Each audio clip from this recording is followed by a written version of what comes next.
नमस्कार, मैं हूं मोहित चौधरी और आप सभी का स्वागत है जस्ट इंडिया में। खबरों का रुख करें, लेकिन उससे पहले इस वक्त की हेडलाइंस के प्रायोजक हैं आरोग्य मास्क लगाएं, कोरोना से सुरक्षित रहें। Oscar super speciality hospital and trauma centre, रंश किया showroom in Rohtak and Bahadurgarh. Showroom पर आइए, टेस्ट ड्राइव ले और गाड़ी बुक कराएं। मॉनसून सत्र से पहले सरकार का बड़ा फैसला। विधानसभा में बिना कोरोना टेस्ट के विधायकों की नो एंट्री, प्रदर्शन पर भी लगाई गई रोक।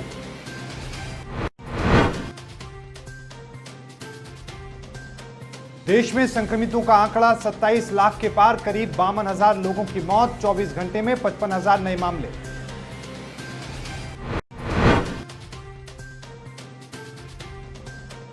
हरियाणा में करीब 900 नए संक्रमित। बीते 24 घंटे में कोरोना ने ली 12 संक्रमितों की जान। प्रदेश में 48,000 के पार हुई संक्रमितों की संख्या।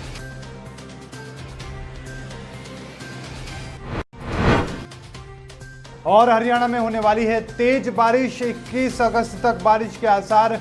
4 डिग्री तक गिर सकता है हरियाणा में दिन का तापमान।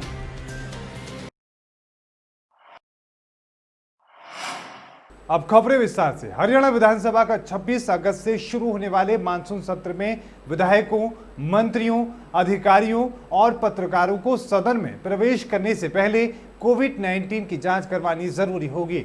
चंडीगढ़ में हरियाणा विधानसभा में स्पीकर ज्ञानचंद गुप्ता और अधिकारियों की बैठक हुई, जिसमें मानसून सत्र के दौरान सोशल डिस्टेंसिंग और कोरोना से बचने की व्यवस्था करने पर चर्चा की गई।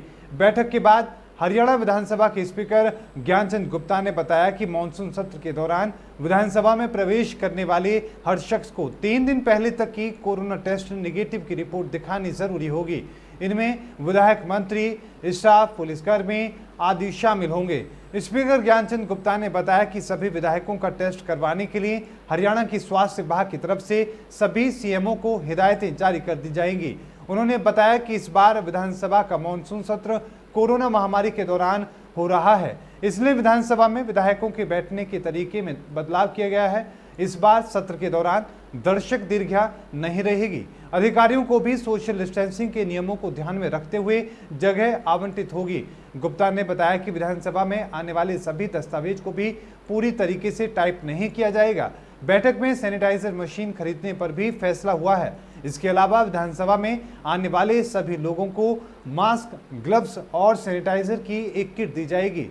सत्र 1 दिन का होगा, 2 दिन का होगा या 3 दिन का होगा, इसका निर्णय तो बिजनेस एडवाइजरी कमेटी जो 26 तारीख को मिलेगी उसमें किया जाएगा।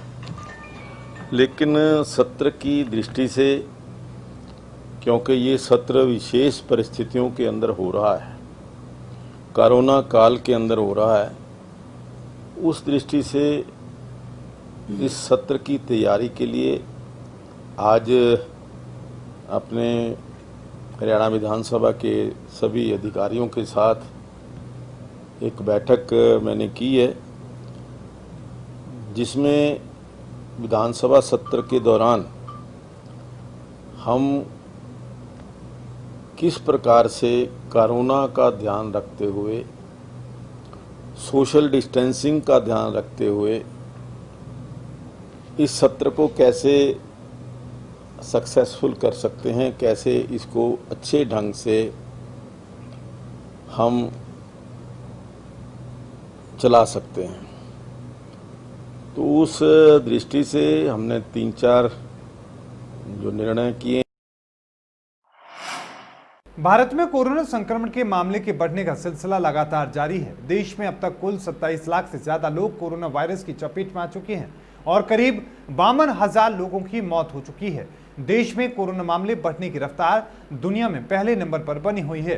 पिछले 24 घंटे में कोरोना के 55,079 नए मरीज सामने आए हैं। 876 लोगों की मौत हो चुकी है, जबकि अमेरिका और ब्राजील में बीते दिन 40,612 और 23,038 नए मामले सामने आए हैं। भारत में 13 अगस्त को रिकॉर्ड 66,999 कोरोना के मामले सामने आए थे। स्वास्थ्य मंत्रालय के ताजा आंकड़ों के मुताबिक देश में अब तक 27,02,742 लोग कोरोना से संक्रमित हो चुके हैं। इनमें से 51,797 लोगों की मौत हो चुकी है। एक्टिव केस की संख्या गिरकर 6,73,000 हो चुकी है और 19,73,000 लोग ठीक हो चुके हैं। हरियाणा में कोरोना मरीजों की संख्या 48,000 के पास पहुंच चुकी है। सोमवार को 887 नए मामले सामने आए।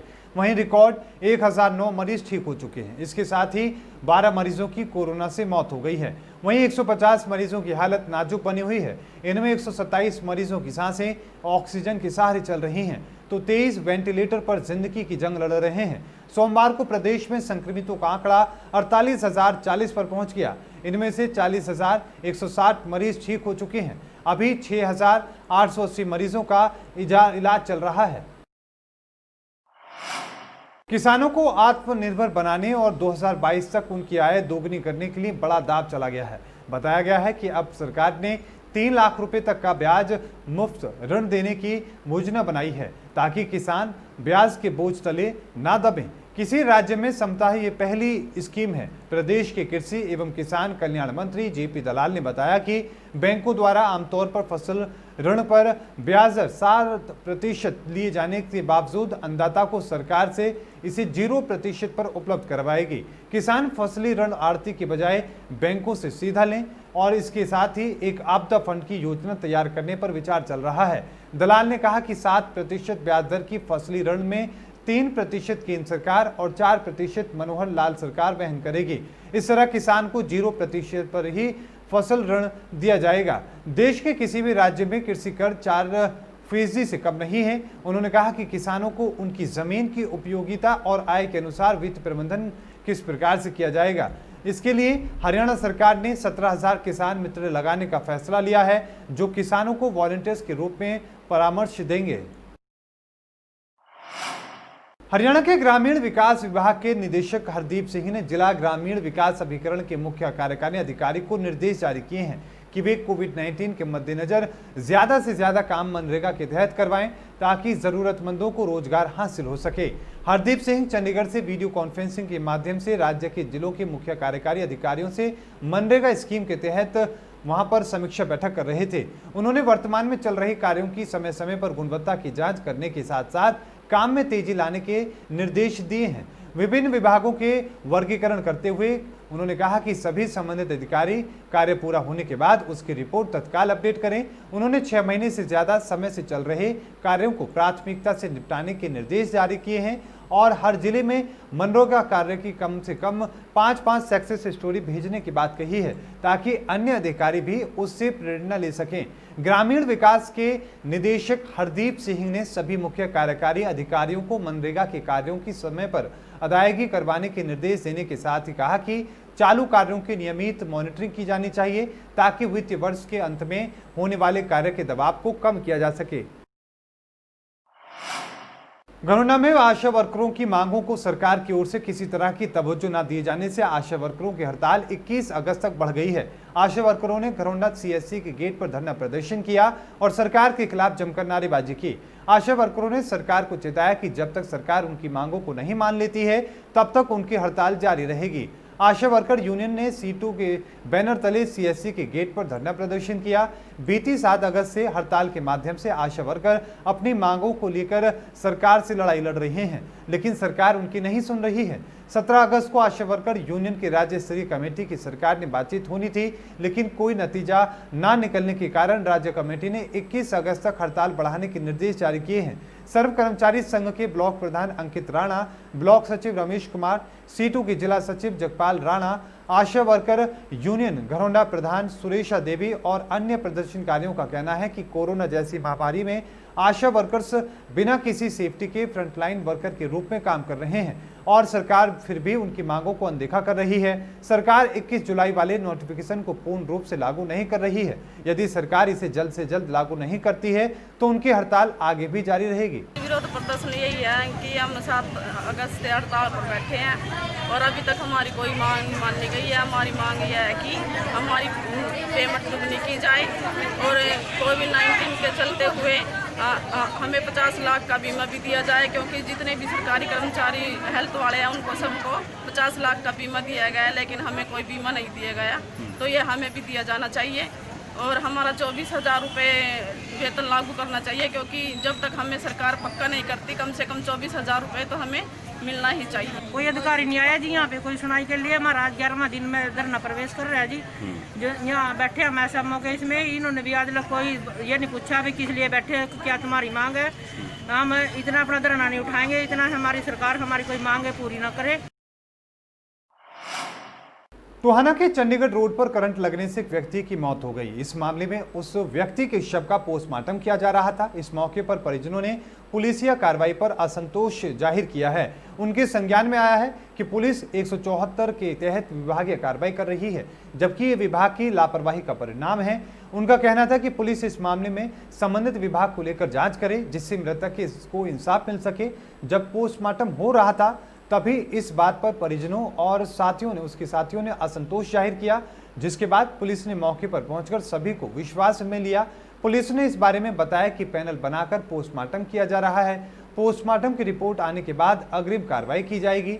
आपको बता दें कि करंट लगने से युवक की मौत हो गई थी, जिसमें परिजन विभाग के खिलाफ कार्रवाई की मांग कर रहे हैं। भाई मेरा जी करंट लगने से सड़क के ऊपर पानी पीने जाने लग रहा था, करंट लगने से उसकी मौत हो गई है। कल से हम पागलों की जैसा फिर रहे हैं, सारे के सारे बस कॉलोनी वाले जितने भी हैं। हमको सिर्फ इंसाफ चाहिए और कुछ नहीं चाहिए। जहाँ तक हो सके हम उतनी कार्रवाई करेंगे, हमारे को बस इंसाफ चाहिए।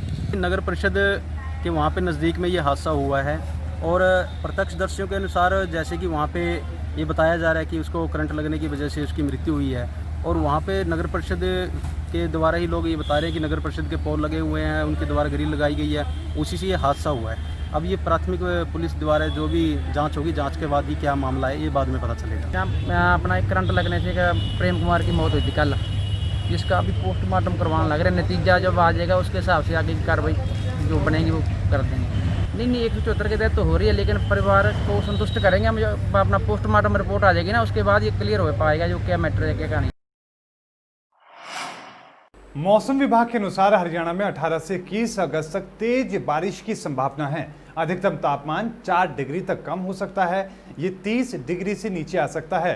प्रदेश के कई जिलों में सोमवार को बारिश हुई। गोहाना और पानीपत शहर में 40-40 मिलीमीटर बारिश हुई। सोनीपत जिले में औसतन 25 और पानीपत में 19 मिलीमीटर बारिश रिकॉर्ड दर्ज की गई है। अधिक बरसात होने से सीवर और नालों से पानी की निकासी बाधित हो गई। नाले भी ओवरफ्लो होने से सड़कों पर जलभराव शुरू हो गया। जलभराव होने से वाहन चालकों की परेशानी बढ़ गई।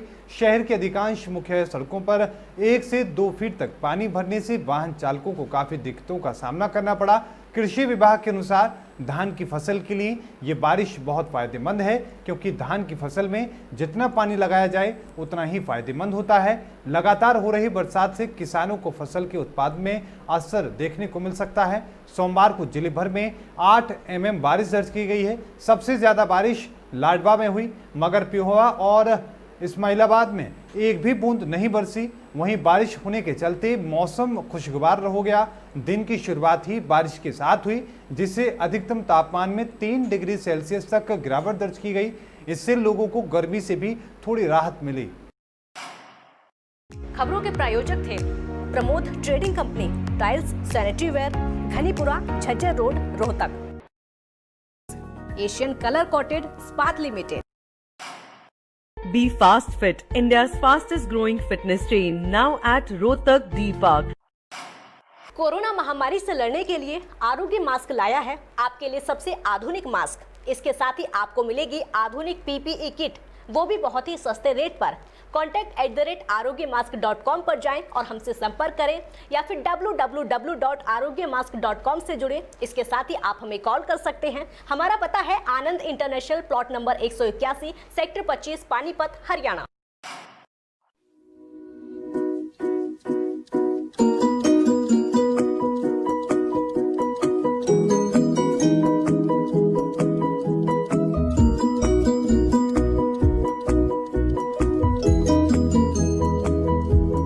मेडिफिल इंटरनेशनल, 7 शीतल कॉम्प्लेक्स, सुभाष नगर, रोहतक।